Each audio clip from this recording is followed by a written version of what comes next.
Sehar is marketing manager of the entire South Asia region of GMAC.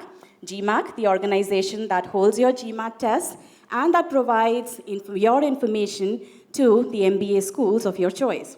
Sehar is going to be talking about the current trends in the hiring market, in the school selection that's made by the students, and she's also going to talk about the most talked about subject or topic in the US, the changes in the US visa, and the impact that those changes have had. Welcome, Sehar. We're really, very excited to have you. Thank you so much, Payal. Good morning, everyone. For the presentation. First of all, I'm really surprised to see this hall full of people and some of you were here at 8:30, which is amazing. I mean, it's very rare to see students show up on a Saturday morning for a session in the hall, that too, where Bangalore's weather is amazing. I just flew yesterday night, where it was really like nice breeze, and that's the best part, but the worst part is with the traffic conditions. So I think all of you deserve an applause to be here in the morning at 8 in a hall. And ready for the whole day. So cheers to you, and it's amazing dedication that you guys are showing. So all the best. Before I begin, this one? Yeah, okay.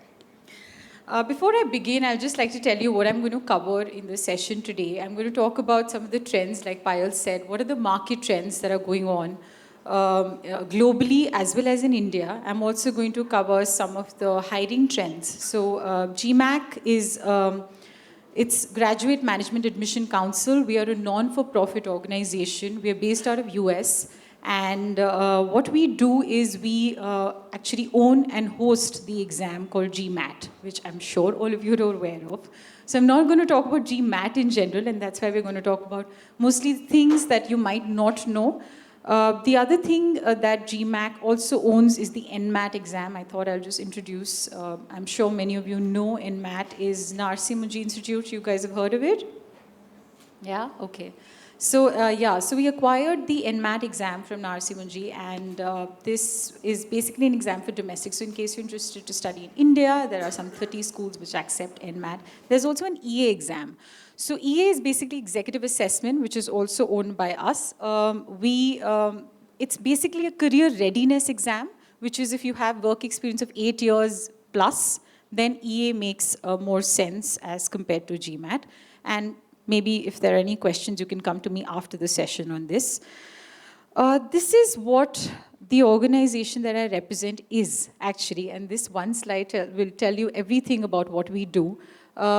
We started in 1953.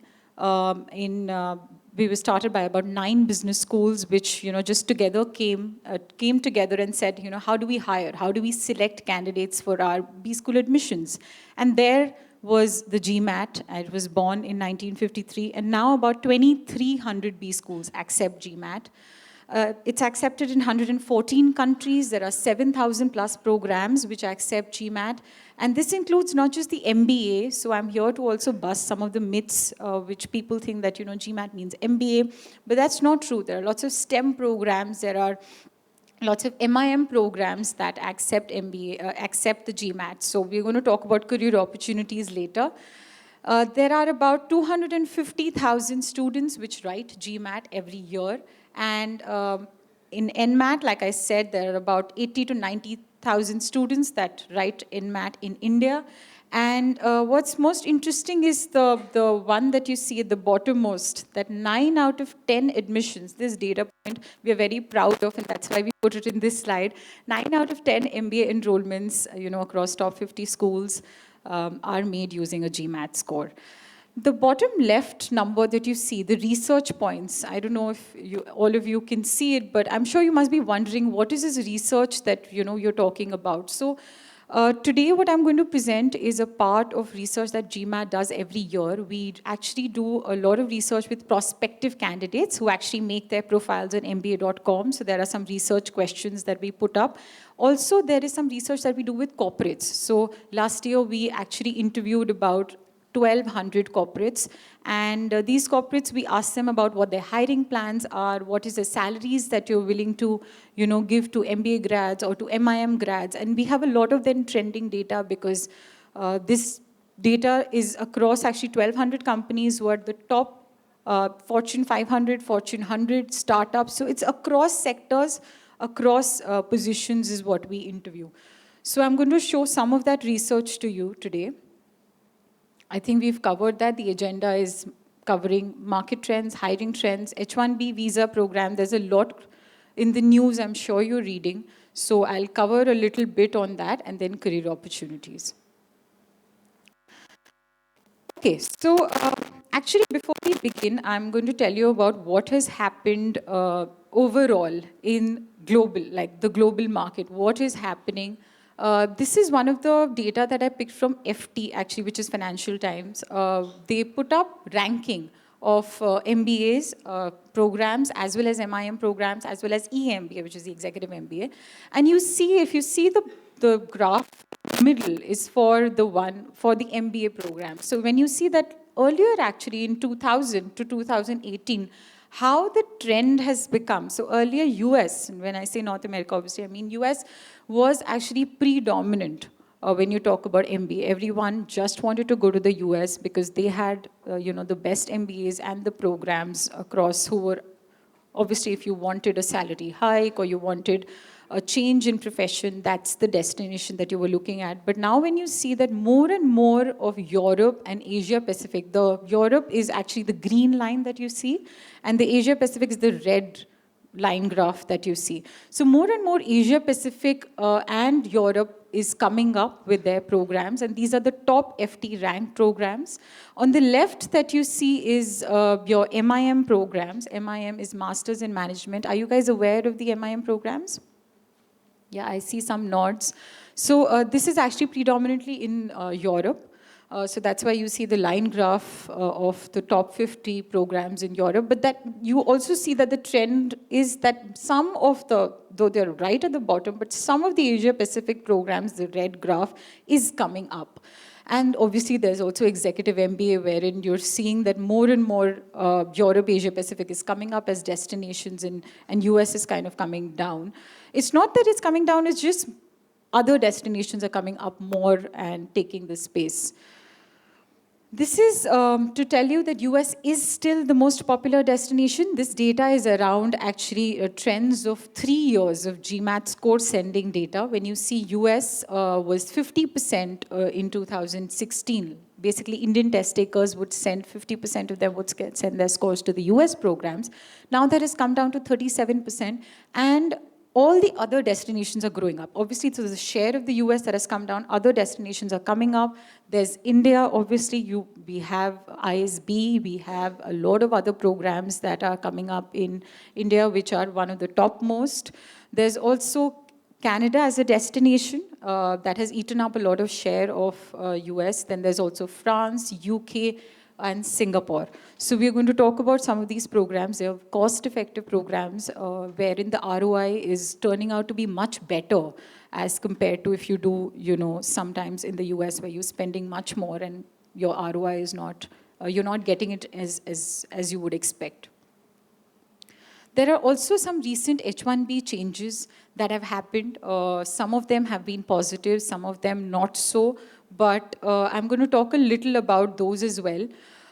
So this is a recent rule. I don't know how many of you have read, but would you know about this change that has happened in the H-1B program about the advanced masters?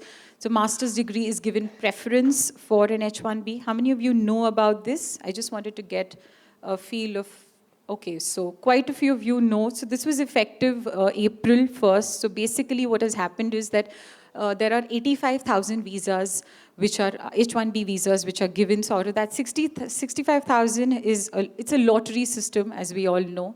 The 20,000 is additional visas have been reserved for people who have a master's degree from the US. So automatically your chances to get an H-1B work permit basically in the US has become slightly higher, about 16%. chances of you getting an H-1B is higher if you have done your advanced degree from the US. This is what the news says. This has already been applicable from April 1st.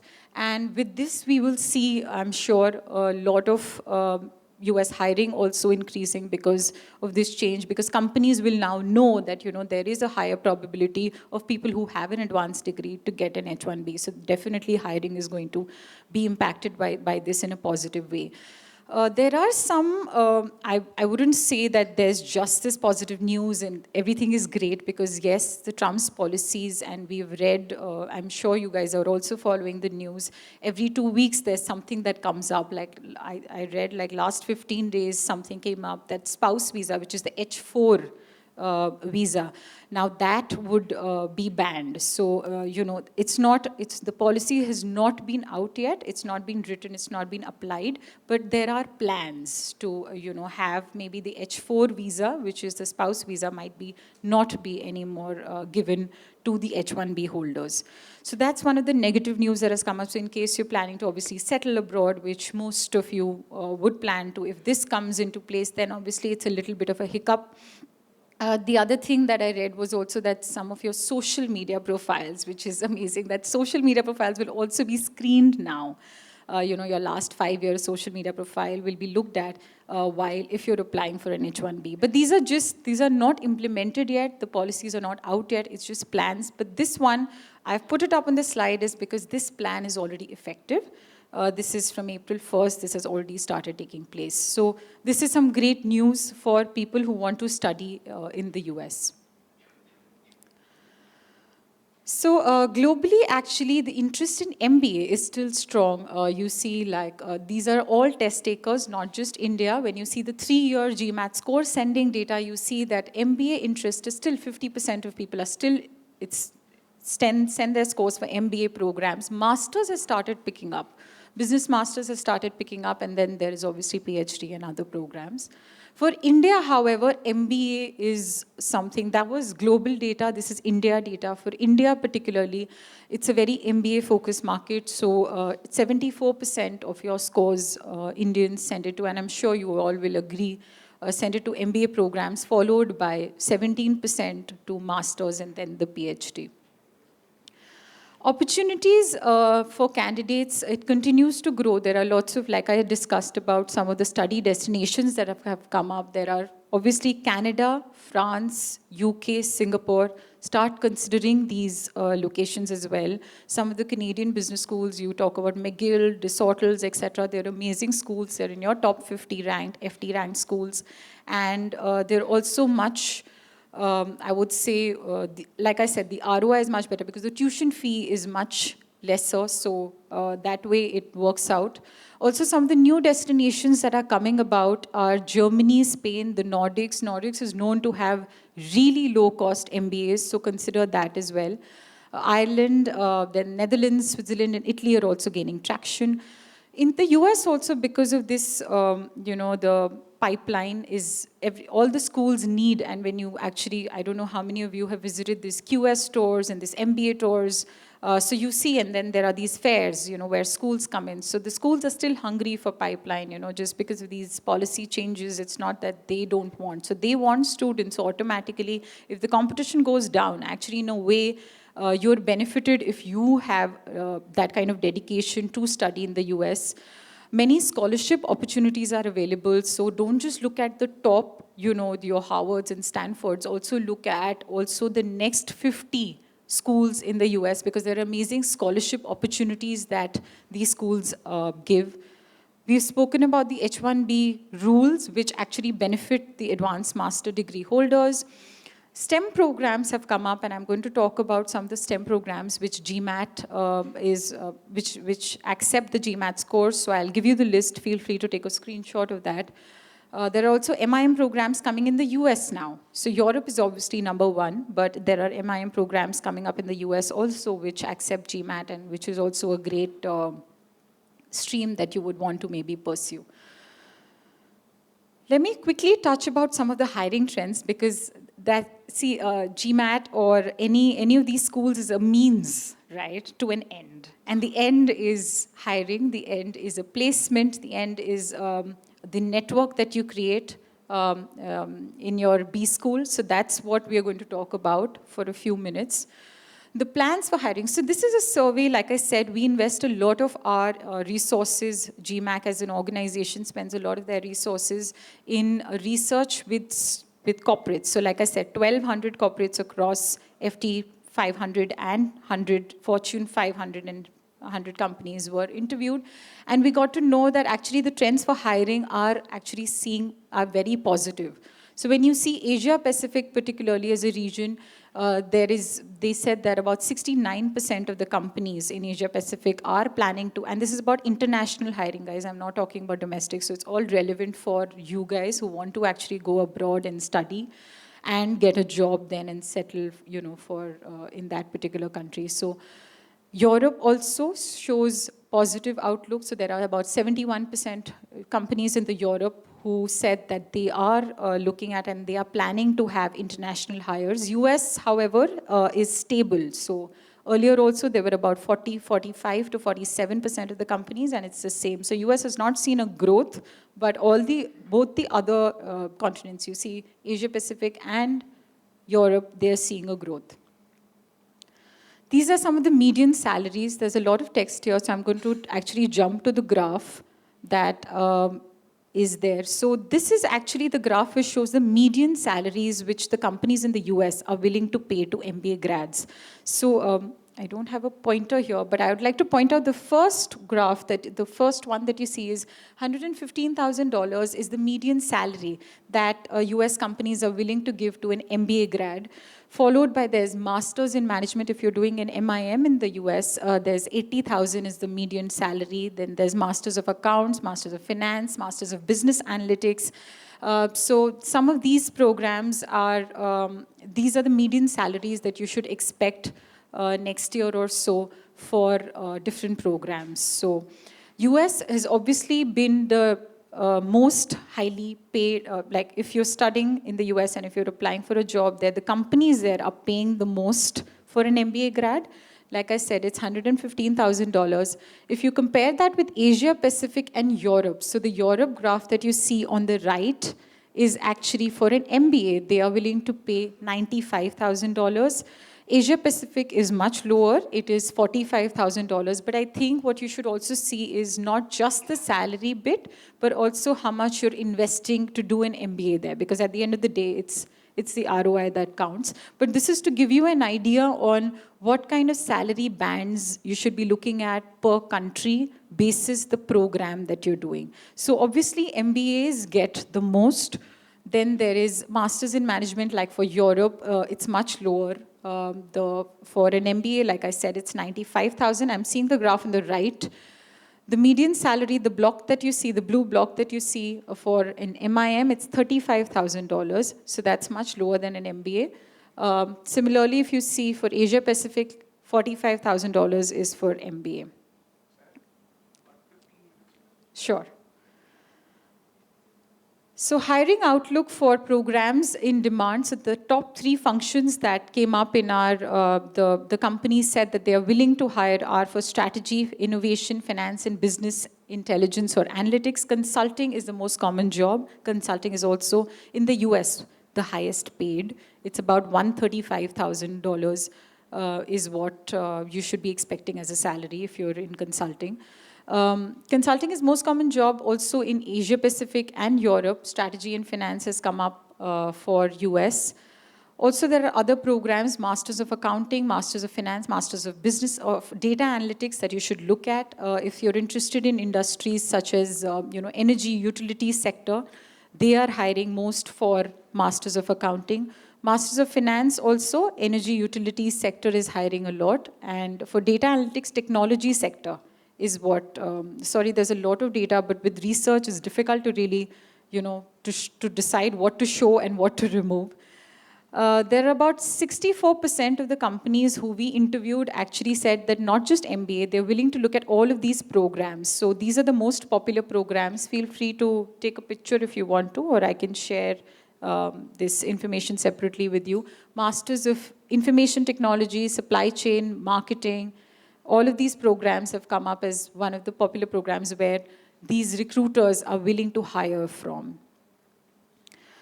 Next, talking about what is GMAT's significance during hiring. So it's important for you guys to know that GMAT score does not lose its significance just when you get admission into a B school. It's actually very relevant when you're also seeking placements in these companies. So you look at this graph, overall about 30% of companies, of these companies who we interviewed there, again, like I said, Fortune 500, Fortune 100 companies, are asking for your GMAT score while hiring. So don't forget that. And then there's also different sector-wise, we've done this analysis that finance companies in finance are looking at your GMAT score the most. 39% of them are looking at your GMAT score, followed by consulting, manufacturing, energies, technology, and products and services. Across the world, GMAT is being used for hiring decisions. Most of the times, if you're applying in Asia, then 33% of companies are using GMAT score for hiring, and followed by US, Europe, and Latin America. This is actually a graph to tell you that some of the question that I get most often from people is that, why do we have an IR score in GMAT? Why do we have an IR section altogether? Because the score does not get added in the total score. You get a separate score for IR. And I'm sure you all are aware of that. So here is the answer to that. The IR becomes very relevant for companies because actually it tests you on two skills which are really hard to find. So there is data analysis and interpretation and problem solving skills. These are the two skills that IR is actually testing you on. And if you see the graph, which is the x-axis is the level of requirement and the y-axis is the difficulty to find. So when you see that the difficulty to find of these two skills is very hard for these companies. So they have started asking for IR scores while hiring also. So you might not need maybe an IR score while you're seeking admission in B school, but in hiring, especially if you're looking at some of the data-heavy programs or data-heavy profiles, then IR becomes very relevant for you. This was about the research that we did with companies. Let me take you through some of the career opportunities that open up with GMAT. And I've spoken about some of the STEM Masters programs. There are, I'll share the list with you, this is just some of the programs, because obviously on a slide you can't put all of them. But some of the top programs that GMAT is accepting. When I say undergraduates, I also mean some of the 1 or 2 years work experience candidates as well. There's deferred programs, that's only for undergraduates, that's a 2+2 program. Your ISB has one, which is the YLP program, Young Leaders program. Then there's also the Harvard and the Yale, who have this deferred program. That means, while you're in college, you get admission, and then 2 years you work, and then you join the college. That is what the basis of a deferred program is. There's also business masters programs. There are great colleges, your HEC Paris, LBS. They're really the #1 for your MIM programs. The amazing thing is that when you look at the tuition fee there, you're spending about 40 to 45 lakh, actually, including the living expenses, to actually get for your year that you spend for an MIM in like an HEC or an LBS.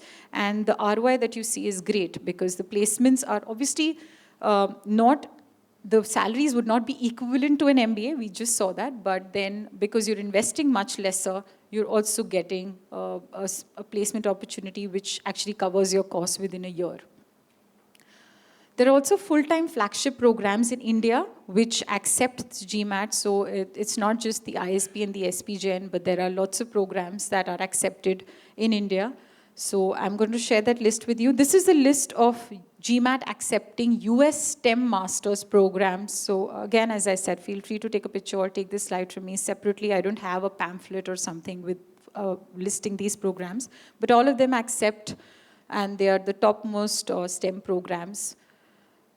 These are some of the colleges in India which accept GMAT, and GMAT is a recognized exam by the AICTE. I don't know how many of you know, but this is one of the things where if you're planning to write the GRE, that is not an AICTE exam in India. So specifically, if you want to keep both the options open, then GMAT makes more sense. When I say both the options open, I mean India as well as abroad.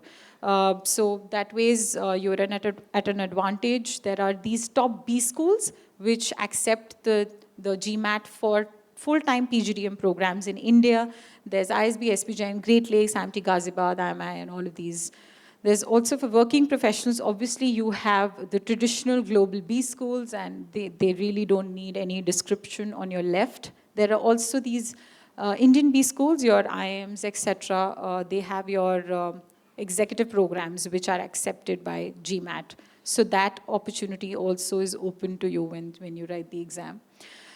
I just wanted to quickly end the session, but before I end it, I wanted to introduce you to this feature that we've introduced in GMAT, and since we've introduced it very recently, I thought I'll just put a slide on this. So when you write your GMAT, actually, there are 5 programs that you can send your score to free of cost.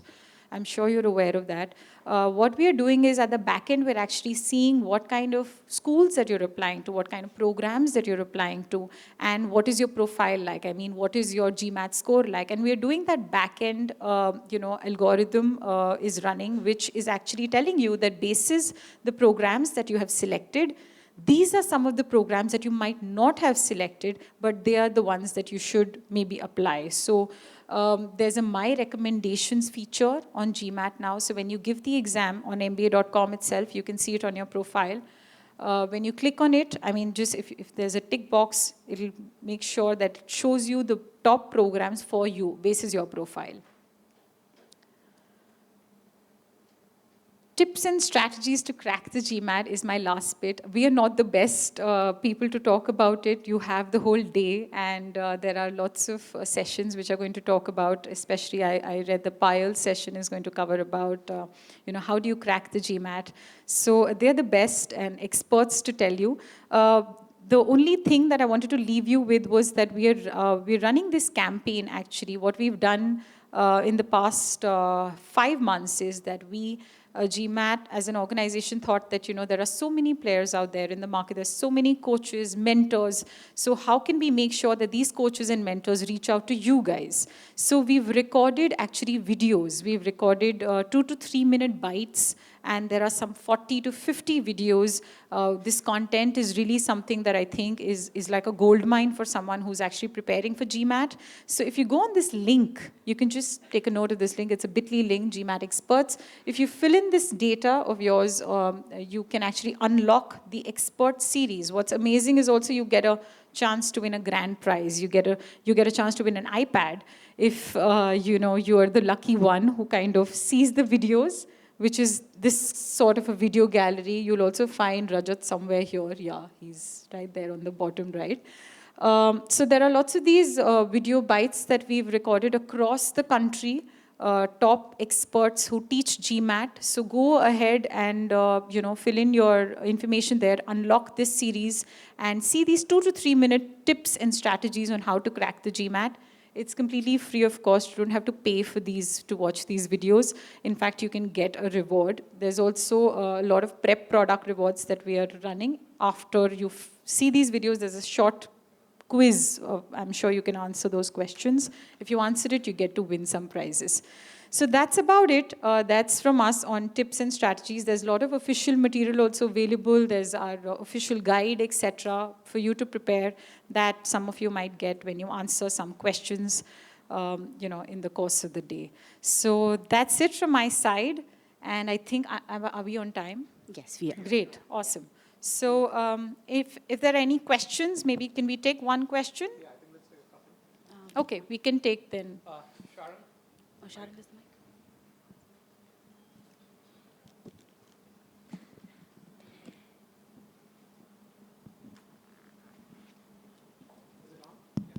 Yeah, hi.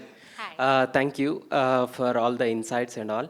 I have one question. In one of the slides I have seen you have mentioned the term as full-time MBA programs, but none of our IIMs are listed in that list. May I know Yes. why they are not listed there? Because the full-time MBA programs, CAT is the exam I'm sure you're aware of, that Yeah. IIMs accept. This is for the executive programs, GMAT is accepted. But executive actually means they are, the programs which are taken up from home, right? It's not a full-time. Executive programs, that's different. That's your online exams, which your online MBA or I don't know what, that's really not something that IIMs offer. there must be some 1 or 2 months part-time programs, but that's not what we're talking about. We're talking about full-time, like where you actually and you have to study in the classrooms for a year. So those 1-year programs are executive programs where you actually need a work experience before even applying to the program.